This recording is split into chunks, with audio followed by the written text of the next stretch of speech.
So dear students, once again welcome to my channel The Excello Science Excelling in Science. So dear students, अभी तक हमने root system के बारे में detailed में स्टडी कर लिया, जिसमें अभी तक हमने रूट सिस्टम के बारे में पढ़ा था, टाइप्स ऑफ रूट सिस्टम देखा था, फंक्शंस ऑफ रूट सिस्टम पढ़ा था और हमने वेरियस मॉडिफाइड रूट्स के बारे में भी स्टडी किया था.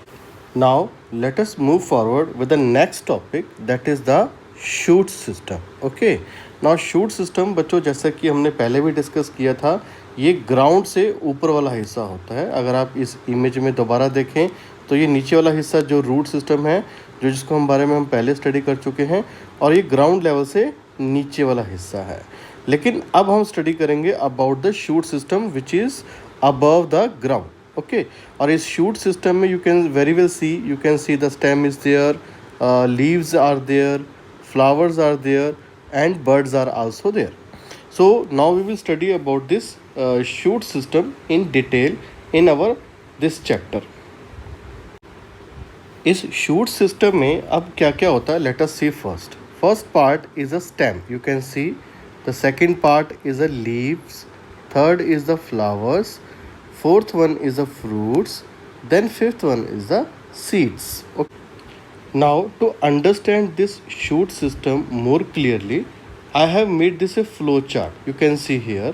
Here the first letter S stand for stem, the second letter L stand for leaves, third F stand for flowers, fourth F stand for fruits, and fifth S stand for seeds. Okay. Now why I have made this flow chart? Just for a better understanding purpose, कि सबसे पहले जो shoot system में जो सबसे पहला part आता है वो आता है स्टेम, और उसी स्टेम में से निकलती हैं लीव्स. ठीक है, and side by side flowers are also originated from the stems, and then from this flowers only the fruits are produced, and within this fruits there is a presence of seed. Okay, so for a better understanding that what are the parts of the shoot system, it includes stem, leaves, flower, fruits, and seeds. Let us move forward and study the first part of a shoot system, that is the stem. Okay, so बच्चों वो stem को अच्छी तरह से understand करने के लिए मैं सबसे पहले आपको एडवाइस करूँगा कि ये इस गिफ इमेज को बड़े ध्यान से देखें.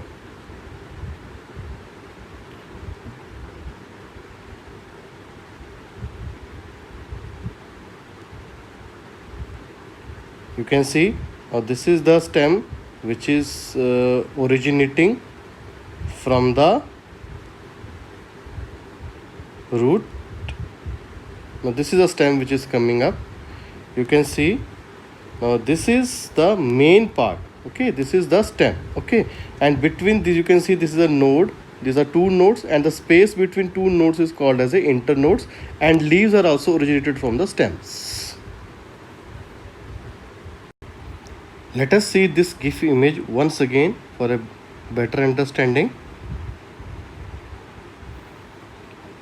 You can very well see that अब यहाँ बेस में से शूट का first part, that is a stem which is coming up, और आप बड़े ध्यान से देखोगे इस स्टेम के बीच में काफ़ी सारे नोड्स हैं, और between these two nodes space is called as a internodes, and the leaves are also originated from the various nodes. Students, जो स्टेम होता है प्लांट का वो सबसे इम्पॉर्टेंट और एक मेन पार्ट होता है, एंड ऑलवेज रिमेंबर ये हमेशा अपवर्ड ग्रो करता है, और इसको हम ट्रंक भी कहते हैं. That is we also call it as a trunk. और जब प्लांट बहुत पुराना हो जाता है, ओल्ड हो जाता है, तो ये जो ट्रंक होता है that is covered by a thick covering which is brown in colour. You can see here in this image, and this is called as a bark. Okay, now this is a thick brown covering on the stem, and the basic function, इसका जो main function होता है to give the protection to the stems. Okay, ताकि जो stem है वो अपना काम easily करता रहे, और जो bark है उसको एक protection provide करता है.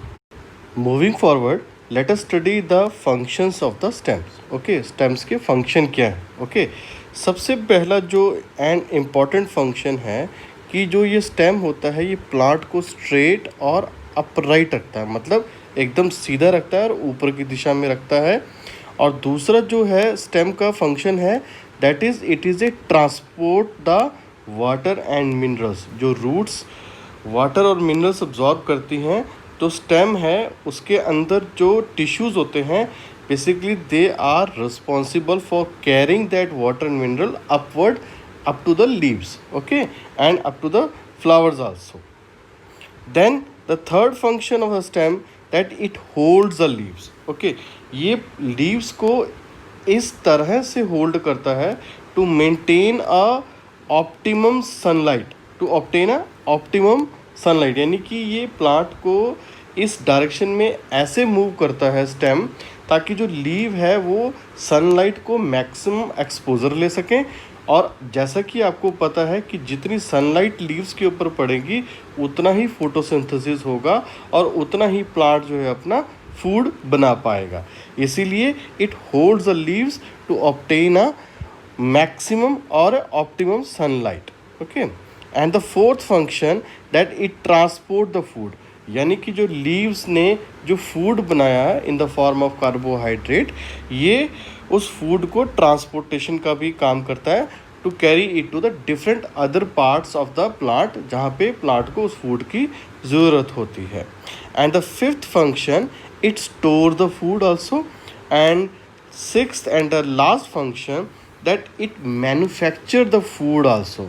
देर आर सम यंग प्लांट्स जिसकी जो स्टेम्स होती हैं वो ग्रीन कलर की होती हैं, ठीक है। लाइक फॉर एन एग्जांपल हम पुदीने का एग्जांपल लेते हैं। अगर आप पुदीने का आपने छोटा सा पौधा देखा होगा तो उसकी जो स्टेम होती है वो ग्रीन कलर की होती हैं। या आप बनाना का ट्री देखें तो उसकी जो स्टेम होती है वो भी ग्रीन कलर की होती है। तो उस ग्रीन कलर में क्लोरोफिल पिगमेंट प्रेजेंट होता है और उसी ग्रीन कलर के कारण ये फोटोसिंथेसिस प्रोसेस कर पाते हैं, जिसके बाद ये फोटोसिंथेसिस से ही अपना फूड बना पाते हैं। So it in other way we can say in some plant it manufacture food also.